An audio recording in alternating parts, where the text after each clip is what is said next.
A relação Portugal-Brasil começou há muito tempo, há mais de 5 séculos, como todo mundo já sabe. Mas, de uns tempos para cá, a relação entre os dois países tem ficado cada vez mais estreita. E essa ponte aérea tem sido embalada por uma trilha sonora composta por canções de artistas portugueses e brasileiros. A Sociedade Portuguesa de Autores representa os interesses de mais de 20 mil autores portugueses e estrangeiros e gere os direitos dos autores. A SPA é uma cooperativa fundada em 1925 para a gestão e representação dos direitos de autor de todos os segmentos artísticos. Já a União Brasileira de Compositores é uma associação dirigida por autores cujo principal objetivo é a defesa e a promoção dos interesses dos titulares de direitos autorais, além, é claro, da distribuição dos rendimentos gerados pela utilização das músicas. Fundada em 1942, a UBC atua com excelência em tecnologia da informação e transparência, representando mais de 40 mil associados.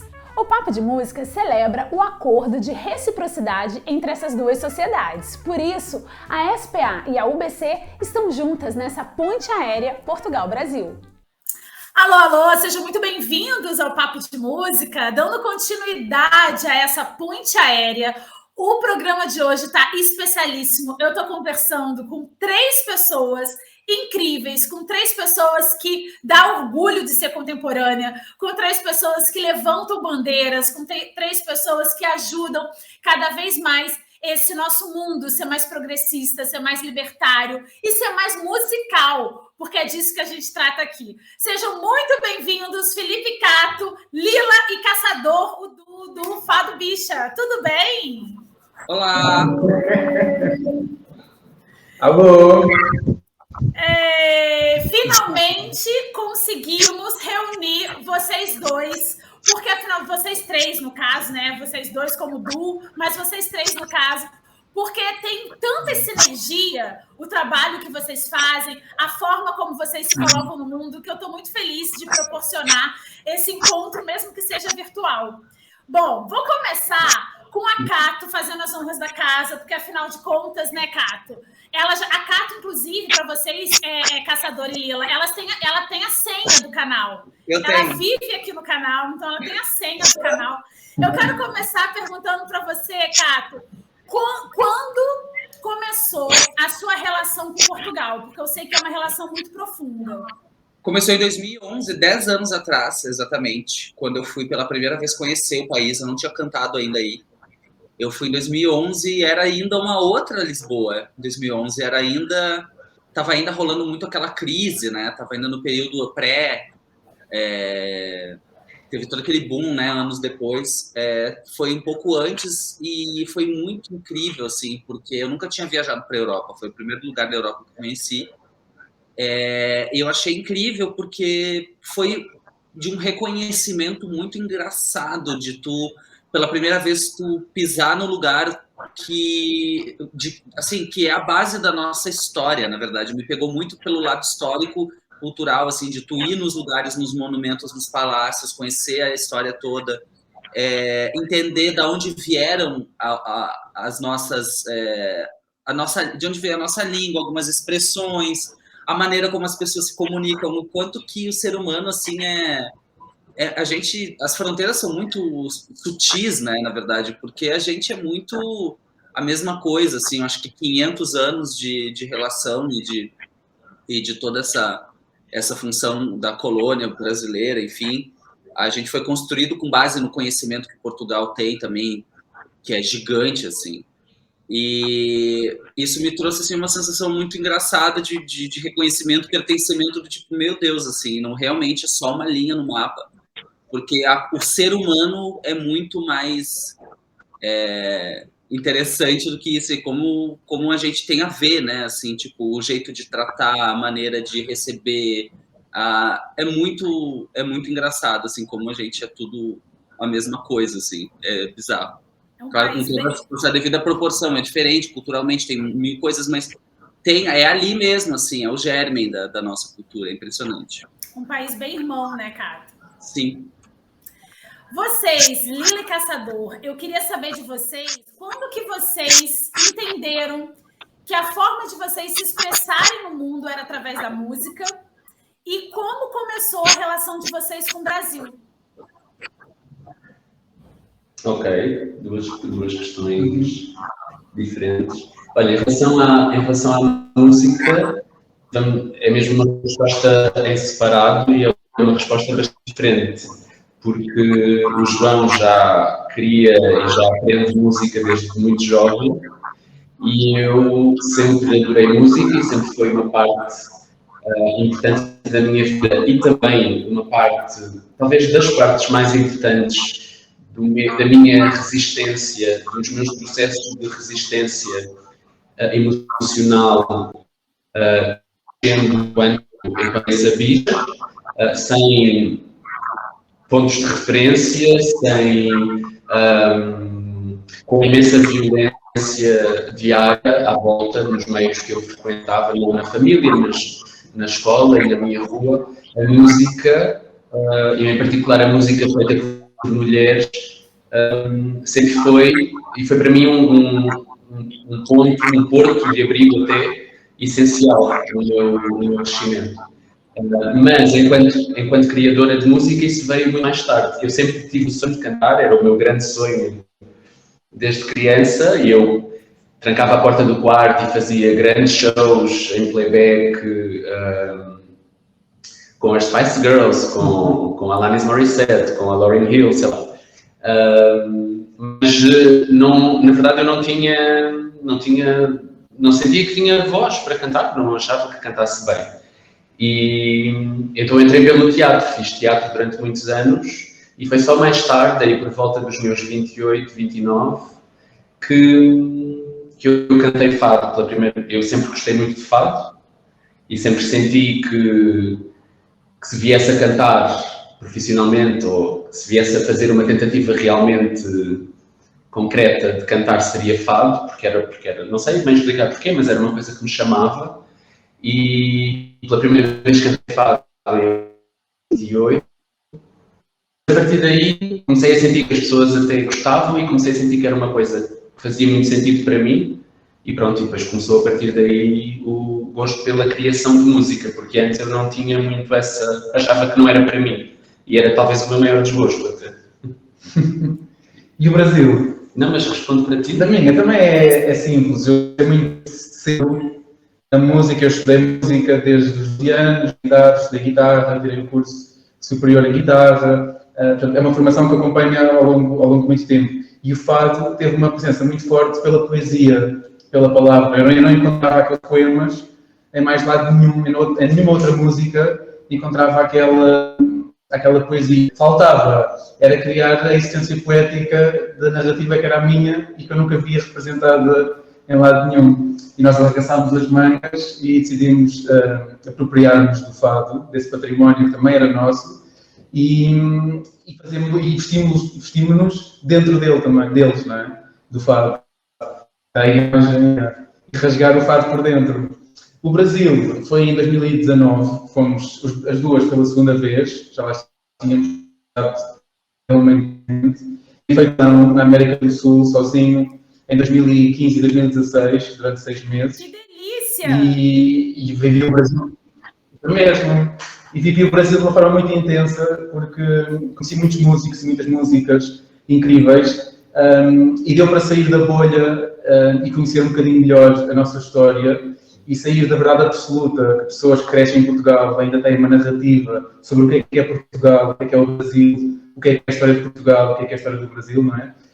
E deu para começar a levantar a ponta do véu de que a história que me tinham contado não era a história mais que contava as perspectivas de mais pessoas. E era uma história falaciosa que só contava a nossa perspectiva branca, não é? Eurocentrada. E foi o começo de uma busca que ainda continua a existir, não é? Um processo de descolonização. Estou a falar muito rápido. Com este processo de descolonização que temos também feito e aprofundado no Fado Bicha. Yeah. Muito bom. Ô, Felipe, me diz uma coisa. Ouvindo agora o Caçador falar sobre esse olhar desconstruído, quando ele conheceu melhor o Brasil, isso aconteceu com você também? Você conheceu Portugal em 2010, mais ou menos. Quando você foi cantar, quando você foi para lá subir no palco, que foi um pouco depois, esse olhar já estava mais desconstruído? Da cultura? Porque a gente tem muito essa relação desse olhar colonizador-colônia, né? Sim. E aí, quando a gente vai, a gente vê que é bem diferente. Sim, sim. Eu achei que a sensação que eu tenho de Portugal como artista é, sei lá, de total admiração e respeito pelo artista brasileiro, assim. Eu acho que, inclusive, a sensação que eu tenho, pelo menos a impressão que eu tenho, é que existe uma recepção muito grande dos artistas africanos e brasileiros lá, né? Tipo, muito grande, assim. Conheci muita gente desse rolê, mas é claro que que é tudo muito mais profundo do que a gente, né, consegue colocar em palavras agora, assim. Sim, sim. Tipo, porque essa relação é muito antiga e o Brasil é uma colônia, né, que vem passando de mão em mão há muitos anos, acabou indo em cada século meio que indo por um lado, assim. Mas assim, o que me chama mais atenção é essa parada da descolonização, né? Que eu acho que o Fado Bicha faz isso muito bem, que é apropriar aquele símbolo que é tão tradicional, que é tão arraigado, que é tão forte dentro da cultura e trazer a nossa vivência para dentro disso, né? Se apropriar desse espaço que sempre foi tão, né? Que sempre colocou a gente tão à parte.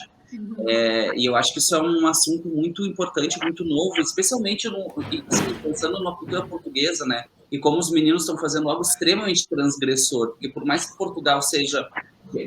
Estou falando de orelhada aqui, né? Não sei também, porque eu não gosto de ficar falando da cultura dos outros, porque eu não estou dentro, mas apesar de ser um país extremamente legal e cabeça aberta e é europeu e tem essa coisa tipo de ter um respeito pelo cidadão, no matter what, é extremamente também religioso e tem muito homofobia, né? Isso é uma coisa muito clara, assim, que todos os países muito católicos são assim, né? É uma coisa da igreja mesmo, tipo, esse horror do ser humano, odeio demais.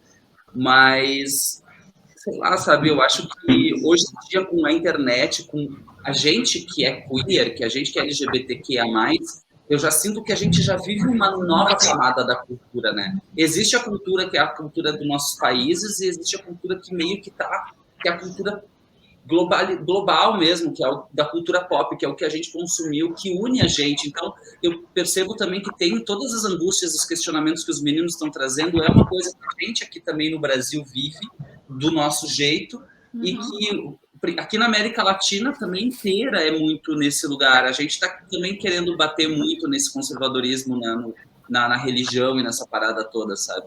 Sim. Então, a palavra descolonização, ela é muito importante, assim, e ela vem através dessa vivência que também é mais ampla, abrangente, né? Pensando que a gente tem um estilo de vida que, apesar da gente viver em ter o elo com a cultura, com a educação, com a coisa do nosso país, por sermos outsiders da cultura, por a gente não estar dentro da cultura oficial, por não estar dentro nem da legislação oficial, a gente acaba aqui a colar no mundo inteiro tendo uma cultura outra que se une é muito parecida. Então, onde eu vou, em qualquer lugar do mundo, apesar de ter assim, o meu choque cultural dentro da cultura LGBTQIA+, no mundo inteiro é zero, né? Onde a gente vai, a gente é bem recebido e tal. Então, através dessas conexões, eu acho que através dessas vivências que são mais, sei lá, que são mais próximas, a gente consegue olhar a nossa cultura de raiz, de berço, com outros olhos, né? E eu acho olhar para isso de uma forma universal, vendo a problemática e toda a vivência das pessoas ao redor do planeta inteiro, que são muito similares. Também a gente percebe uma parada dessa coisa da descolonização que já veio tarde, assim, tá na hora da gente discutir direitos humanos em outro nível, porque o que a gente está falando não é uma questão de tipo opinião ou cultura, existe uma parada de direitos humanos que passa por todos os lugares e principalmente na cultura, na música e nessa proposta que é o que aproxima as pessoas, né? Lila e Caçador, eu ouvindo aqui a Cato falar, me lembrou muito do single que vocês lançaram, que era Lisboa não seja racista. Portugal é um país, pela minha experiência em Portugal, muito racista, né? O Brasil é extremamente racista, mas Portugal é muito racista também. E aí vocês fizeram essa adaptação de uma música Lisboa não seja francesa.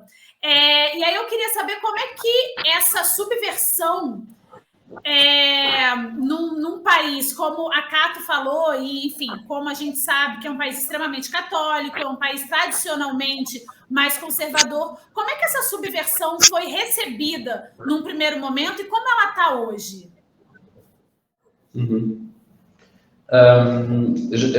Teve várias fases.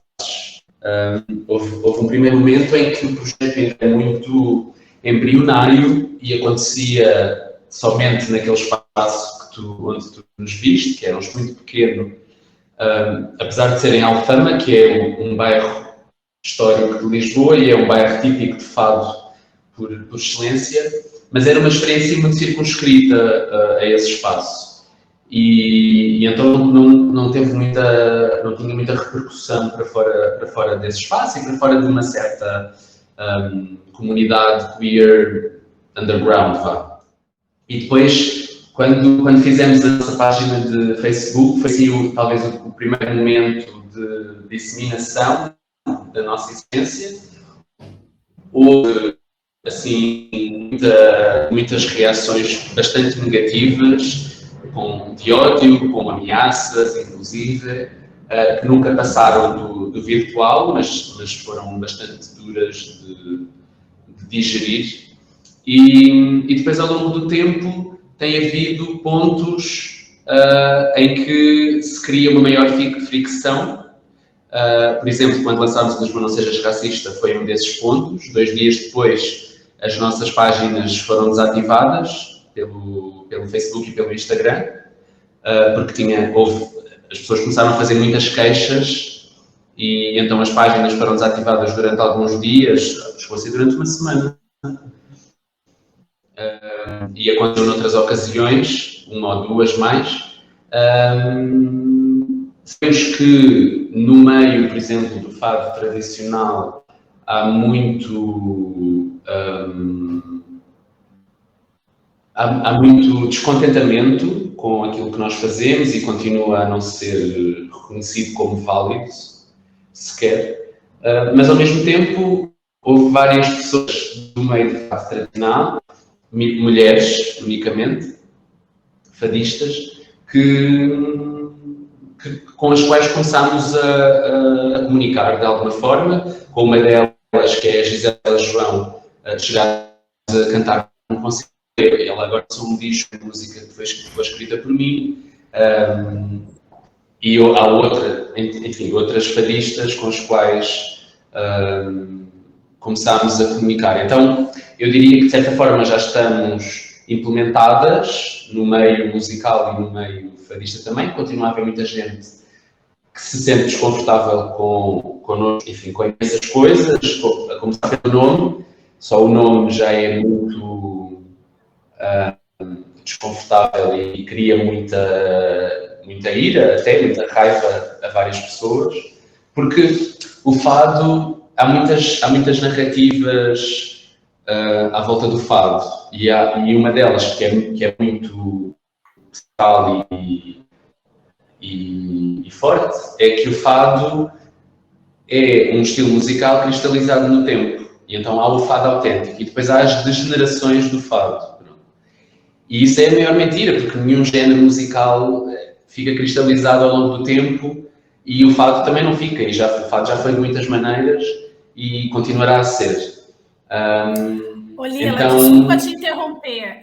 Você falando aí, eu me lembro que a Amália, quando eu estive em Portugal, quando eu morei em Portugal, era considerada por muitos diva dos gays. Estou enganada? Não. Está certo. Mas é uma diva não oficial. É uma diva não oficial. Sei lá, é mesmo muito complexo de falar sobre isso, porque vamos estar a falar sobre outras pessoas. E claro que a Amália pode-se dizer que é uma diva gay. Talvez uma diva gay não da nossa geração, mas das gerações anteriores. Porque foi uma mulher super forte, foi uma mulher independente, que fez ela própria que imprimiu ela própria muitas inovações ao fado e que ao longo do tempo foi também ela própria muito vilipendiada e atacada por fazer coisas que na altura eram consideradas quase sortilégio e hoje em dia são considerados clássicos. Portanto, essa é, dir-se-ia que já poderíamos ter aprendido, principalmente pessoas da arte, que já poderiam ter aprendido um bocadinho como é que esses processos acontecem, mas estamos sempre a repetir os mesmos erros e já nem sequer é uma novidade, já é um dado adquirido. E sim, ela, enquanto mulher forte, complexa e uma artista final que é, tornou-se uma diva gay, sim. Mas não é propriamente não é, sei lá, não é tipo a Lady Gaga, não era uma coisa, obviamente, que ela tivesse incluída no discurso oficial dela, ou que ainda hoje em dia esteja incluída no discurso à volta do que foi a obra dela. É tipo assim, um conhecimento nosso, fazemos parte, mas... Entendi. Cato, ouvindo os meninos, né, falarem sobre a Amália e tal, e falar sobre essa presença dela, essa mulher independente numa época em que as mulheres eram ainda mais, né, subservientes do que hoje a sociedade patriarcal tenta nos impor. Eu me lembro também muito, eu que acompanho a sua carreira há muito tempo, do baita intérprete que você é, né, que... Antes de qualquer coisa, quando a gente fala Felipe Cato, a imagem que a gente tem é de um baita intérprete. E muitas das canções que você se apropria fala um pouco dessa sua biografia, né? Você se coloca no palco de uma maneira muito nua, de uma maneira muito exposta, de uma maneira que, mesmo que não seja panfletária, fortalece muitas causas. Aí eu queria te fazer essa pergunta e depois eu vou passar essa pergunta para a Lila e para o Caçador. Se essa maneira de se colocar no palco nu, se essa nudez, se essa transparência artística, ela mais te fortalece ou ela também acaba te sensibilizando, te deixando muito à flor da pele? Eu acho que sempre fortalece. Eu acho que a arte, ela é uma coisa que é para isso mesmo. Assim. Eu acho que esse estado de entrega, de vulnerabilidade, de verdade, é só o que existe. Não? Eu, sinceramente, desisto de qualquer outro tipo de abordagem, porque eu não tenho o que fazer. Eu não tenho talento para não ser eu mesmo. Assim, eu não consigo fazer. Eu acho que eu aprendi com o tempo a ser muito boa no que eu sou ruim, sabe? Ser boa no que eu não faço bem, sabe? Tipo aquela coisa assim. Então, é isso, assim, o meu trabalho sempre foi passado, assim, com o tempo, com a reflexão e vendo o trabalho, assim, de fora, com 10 anos de carreira já, tipo, oficialmente, eu consigo perceber que toda a minha vida foi sobre essa jornada. Eu acho que a gente, né, os guris sabem, tipo, toda a nossa...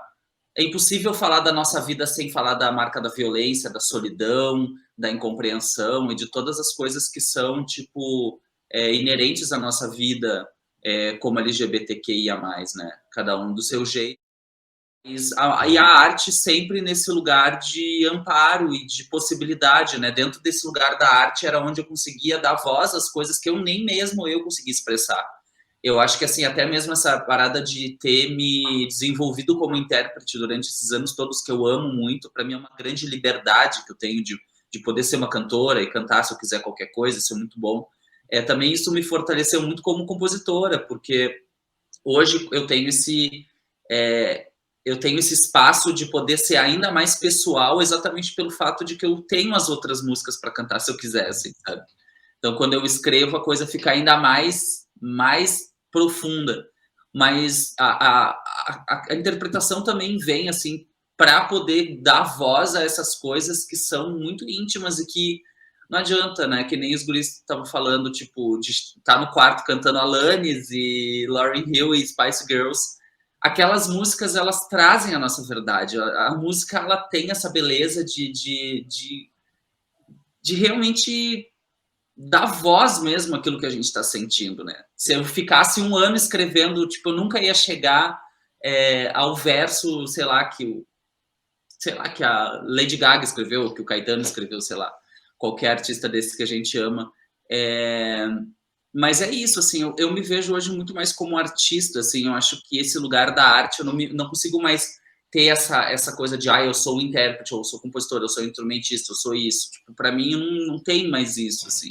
Eu percebi também que desde criança, entrando em contato com essa criança viada lá atrás, que era quem precisava mesmo de um abraço, eu sempre fui uma pessoa ligada às artes através do desenho, da poesia, da música, da interpretação, da composição, e isso é o que eu faço, sabe? E eu acho que cada vez mais com a idade, com o tempo, com a visão de arte, eu percebo o quanto é importante a gente desobedecer as regras, e pensando também nessa parada cultural de tudo bem, a gente vem, né? Os meninos vêm de um lugar que tem o fado, que é uma responsabilidade, que é um patrimônio cultural e que é importante manter, mas isso tem 50 milhões de pessoas que fazem.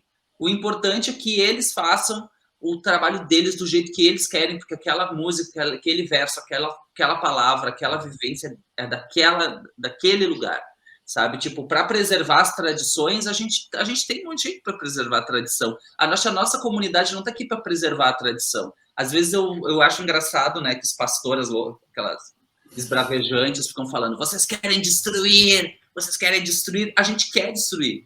A gente quer destruir mesmo. Acho que a gente tem que destruir o conservadorismo em cima da arte, a gente tem que destruir a falta de acessibilidade disso. O quantas vezes eu não me sentia, muitas vezes também não me sentia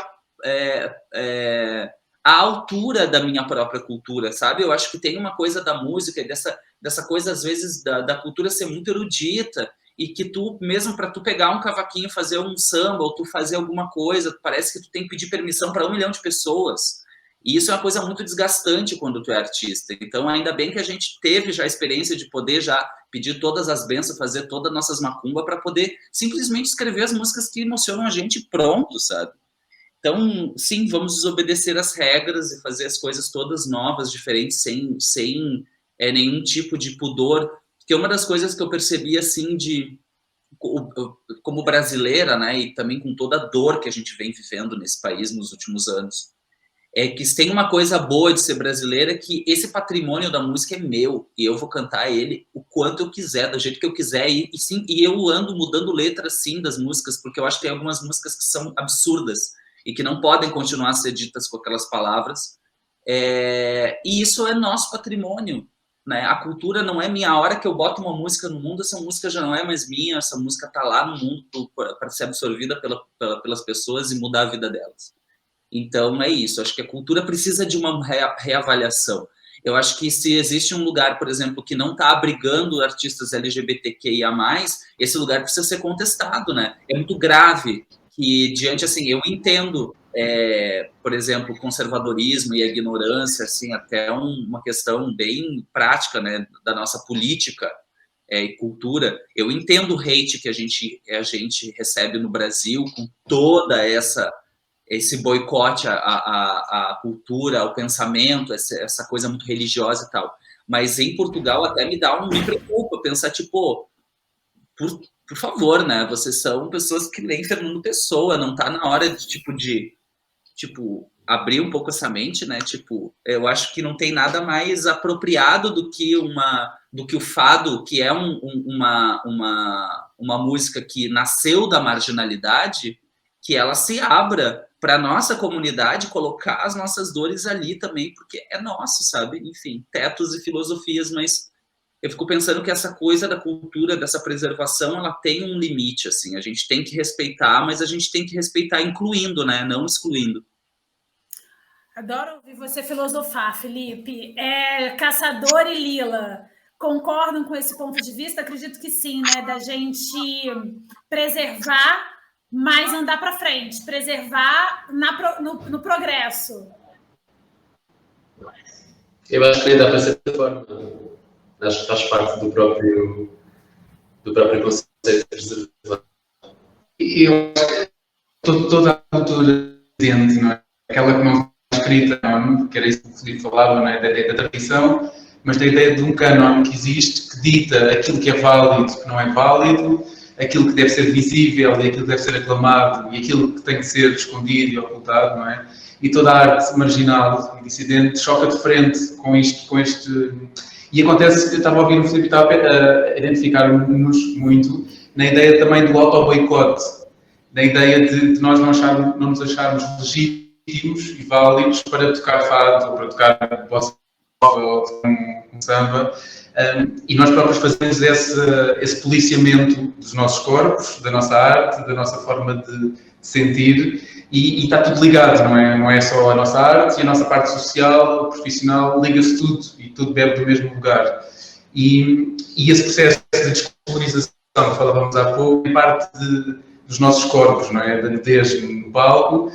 No meu caso pessoal, foi muito da forma de me vestir, foi da roupa, da experimentação do feminino e da destruição do masculino normativo que já estava muito entranhado em mim, não é? Esse processo de estilização interior, de morte do polícia que mora cá dentro, não é? Que está sempre a regular, sempre a contar tudo. É um processo que é doloroso, mas a parte, se a colonização foi dolorosa, né? A descolonização também vai ser dolorosa. E esse caminho ajuda-nos a pensar diariamente o nosso trabalho, a não deixar de criticar, de sermos autocríticas, de refletirmos sobre aquilo que escolhemos dizer, escolhemos não dizer, escolhemos vestir, como é que nos posicionamos e qual é que é o nosso lugar enquanto pessoas homossexuais que querem estar dentro do lado e que querem destruir um cânon para que possa todas as pessoas fazerem parte desse cânon e poderem criar dentro dessa existência mais global que é a música e que é a arte, sabes? Sem construções que utilizam, a minha opinião, é exatamente o oposto dessas construções, é todas as possibilidades. E quando criámos a Fado Bicha foi para criarmos um lugar que fosse quase imaterial, não é? Que não existisse num plano físico, um lugar onde nós pudéssemos existir como nós quiséssemos e pudéssemos experimentar. Eu sinto que o capitalismo todos os dias nos mata esta experimentação, esta imaginação, sabes, de tudo.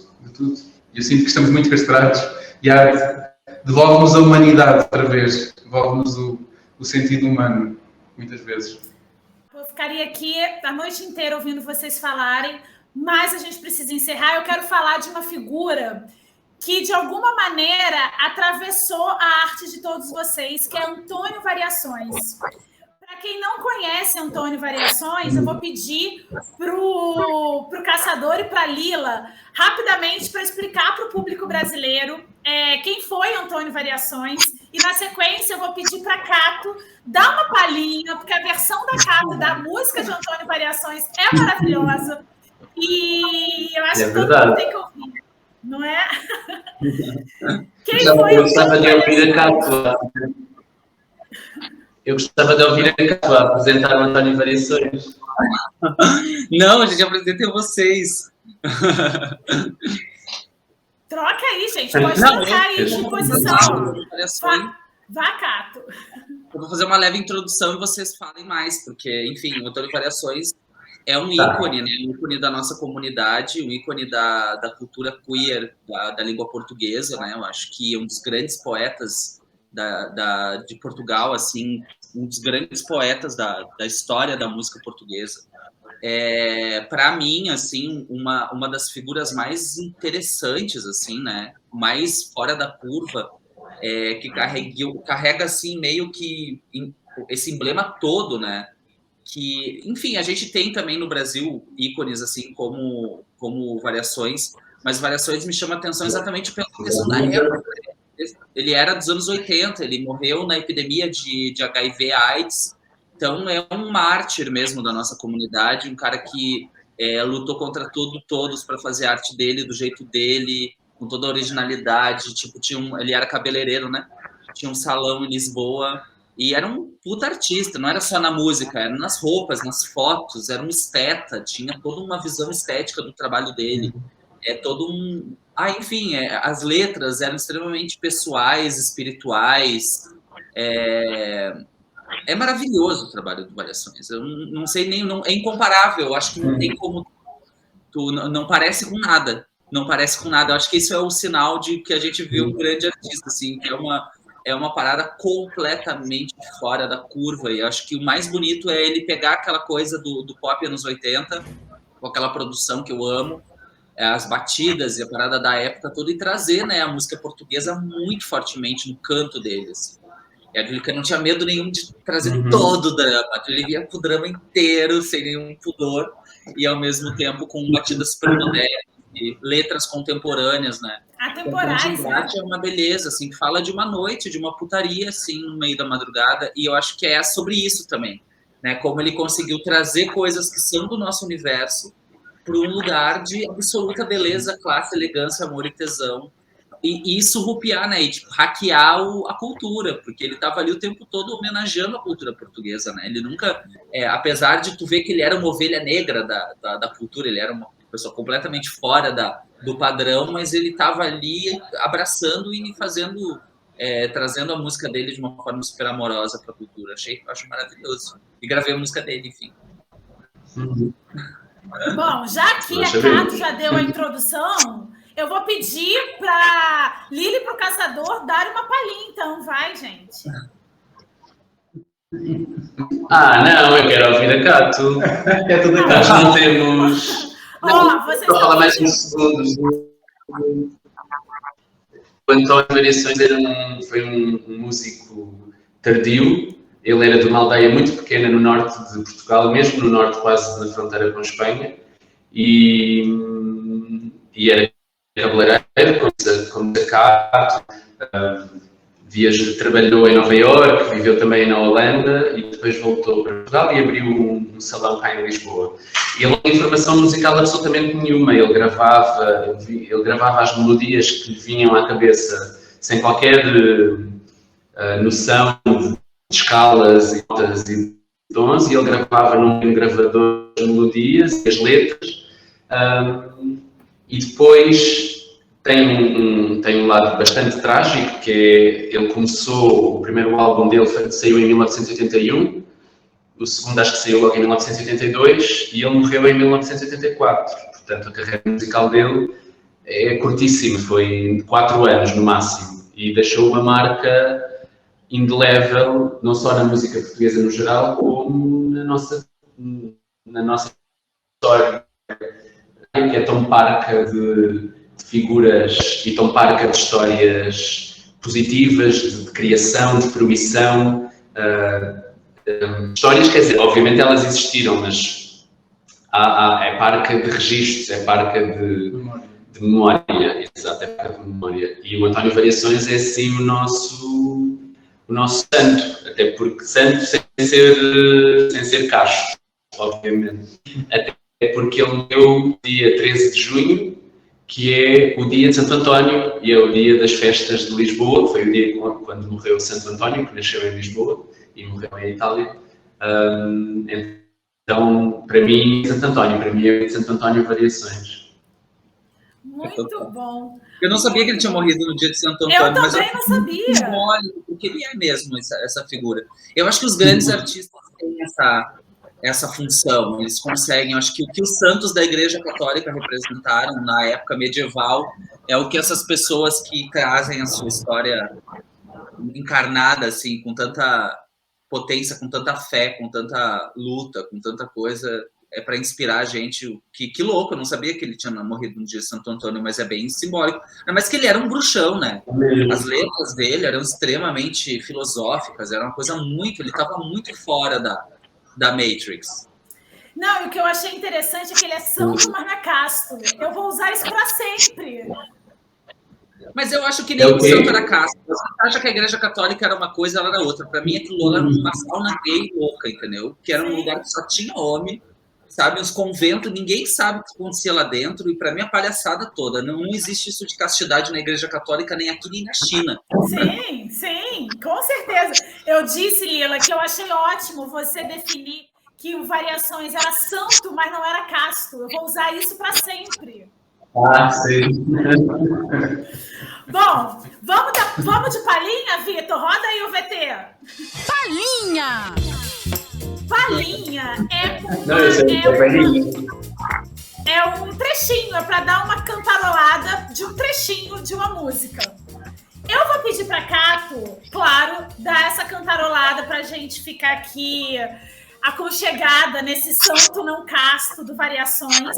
Mas, na sequência, eu vou pedir para o Fado Bicha dar uma palhinha de uma música brasileira que eles regravaram, que é de outra santa não pasta, chamada Elza Soares.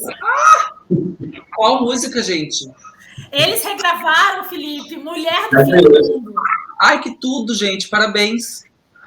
Demais, essa música é incrível. Pois é.